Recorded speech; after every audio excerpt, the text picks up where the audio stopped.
আজকে গ্যাসের অবস্থা খুবই খারাপ। যাই হোক, এক চুলায় রান্না করছি। এখানে লতিগুলো আমি ছিলে নিয়েছি, এখন সিদ্ধ বসিয়ে দিব। আর এখানে ডাল রান্না করেছি, ডালটাকে এখন আমি বাগার দিয়ে নিব।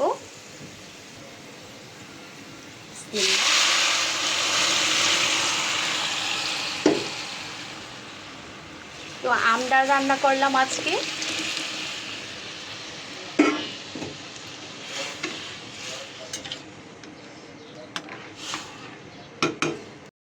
লতিটা আমার সিদ্ধ করা হয়েছে, এখন পানি দিয়ে ছেঁকে নিব। আর এদিক দিয়ে চিংড়ি মাছটাও আমি কেটে সুন্দর করে ধুয়ে নিয়েছি। আজকে লতিটা রান্না করব চিংড়ি মাছ দিয়েই।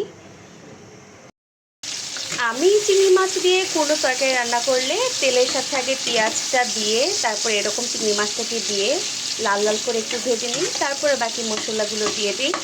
এখন এই তো দিয়ে দিচ্ছি।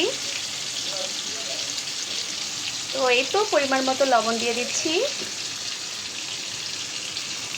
হলুদ দিয়ে দিচ্ছি, আর দিয়ে দিচ্ছি মরিচের গুঁড়া। এখন একটু নেড়ে চেড়ে হালকা একটু পানি দিয়ে মশলাটাকে আমি কষিয়ে নেব। এই তো এখন অল্প একটু পানি দিয়ে দিচ্ছি।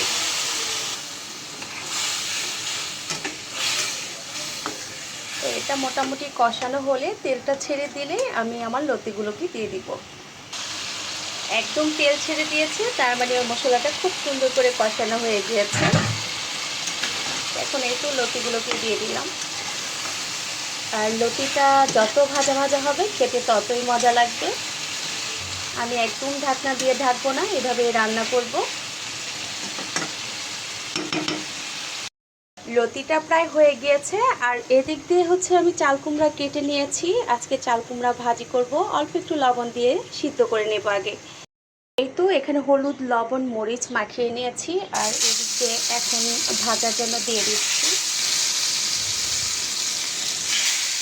অনেকটা গরম এখনও, যেহেতু সিদ্ধ করে নিয়েছি। দেখেন মানে চুল আসবেই আমার রান্নার মধ্যে, মানে চুল আসতেই হবে, কি বলবো। যাই হোক, এখন এক এক করে ভেজে নিচ্ছি।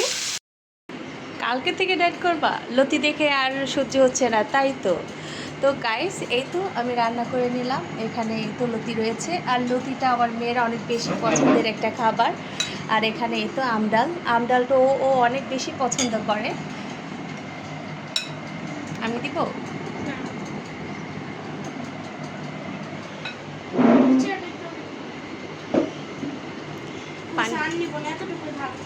এতটুকুই ভাত খাবা? আর ডিমটাও তো সকালের খাও নাই না, রয়ে গিয়েছে। তোমারটা খাইছিলা তুমি? পানিটা ভরে গেল। আচ্ছা, যাই হোক। ভিডিও করতে গেলে আসলে অনেক কষ্ট। দেখছেন, এদিক দিয়ে ভিডিও করতেছে আর এদিক দিয়ে পানি ভরে একদম ভরে পড়ে গিয়েছে। যাই হোক, তাহলে আজকের মতো ভিডিওটি রাখছি। আর ওদিক দিয়ে আমার চাল কুমড়া এখনও চুলায় রয়েছে। আমার মেয়ে বলতেছে আমি লতি দিয়ে ভাত খাবো। মজা হচ্ছে? মজার খাবার তো মজা হবে। ওকে, সবাইকে আল্লাহ হাফেজ। আল্লাহ হাফেজ বলে ডাক্তার। আল্লাহ হাফেজ।